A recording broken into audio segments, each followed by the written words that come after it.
5वें पारे की आयत जो है सूरह निसा की आयत नंबर 64 के अंदर अल्लाह ताला ने एक गुनाहगारों को तोहफ़ा दिया, हमारे लिए एक आसानी पैदा फरमा दी और हुक्म दे दिया कि जब तुमसे गुनाह हो जाए, गलती हो जाए, कोताही हो जाए, अपनी जानों पे जब जुल्म कर बैठो, गुनाह कर बैठो, तो फरमाया महबूब इनको बता दो जाऊ का, फिर आपके दर पे आ जाएं, फस्तगफिरुल्लाह, फिर अल्लाह से माफ़ी मांगे, वस्तगफर लहुमुर रसूल, फिर सिर्फ खुद ही ना अल्लाह से माफ़ी मांगें, फिर बारगाह रिसालत में अर्ज़ करें कि हुजूर हमारी सिफारिश कर दो। मुस्तफ़ा के लब अगर हिल जाते हैं इनकी सिफारिश के लिए, मुस्तफ़ा ने कह दिया कि मौला जाने दे, मौला इन्हें माफ़ कर, इन्हें बख्श दे,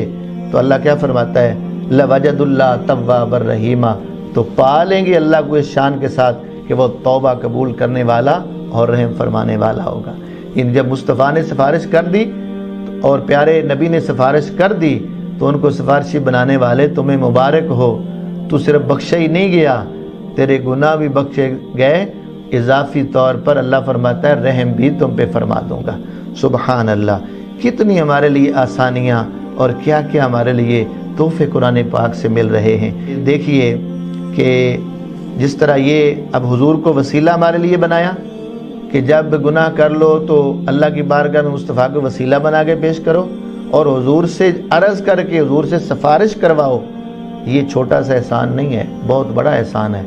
और मुफस्सिरीन ने वाज़े कर दिया कि ये हुक्म सिर्फ आपकी ज़िंदगी तक नहीं था, ये क़यामत तक के लिए ये आपके साथ ताल्लुक़ उम्मत का कायम है।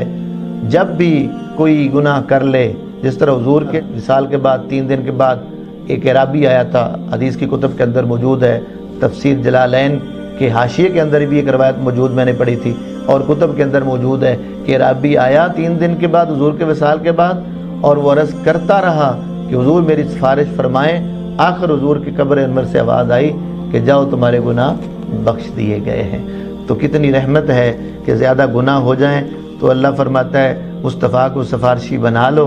तुम्हारे गुनाह बख्शे जाएंगे। तो जैसे हुजूर ज़िंदगी में सिफारिश फरमाते थे, दुनिया से तशरीफ़ ले भी गए हैं, आज भी अगर उम्मत हुजूर से वास्ता अपना कायम करती है तो आका आज भी करम करते हैं। वो क्या कहा था अल्ताफ़ हुसैन हाली ने, बड़े खूबसूरत जुमले बोले थे कि जब मुश्किल वक्त आ जाए तो फिर क्या करना है, फिर उधर अपना रुख कर रहे हैं और अर्ज़ करें ए खासा ए खासान रसूल वक्त दुआ है, ए खासा ए खासान रसूल वक्त दुआ है, उम्मत पे तेरी अजब वक्त आन पड़ा है। तो ये हज़रत अल्ताफ़ हुसैन हाली का शेर किस अंदाज में मोहब्बत और प्यार का दर्स दे रहा है कि जब मुश्किल वक्त आए तो अर्ज़ करो कि ए खासान रसूल वक्त दुआ है, उम्मत पे तेरी आके अजब वक्त पड़ा है। तो जब ये हम अर्ज़ करेंगे, हुजूर को सिफारिशी बनाएंगे, तो यकीनन हमारी बख्शिश का सामान हो जाएगा।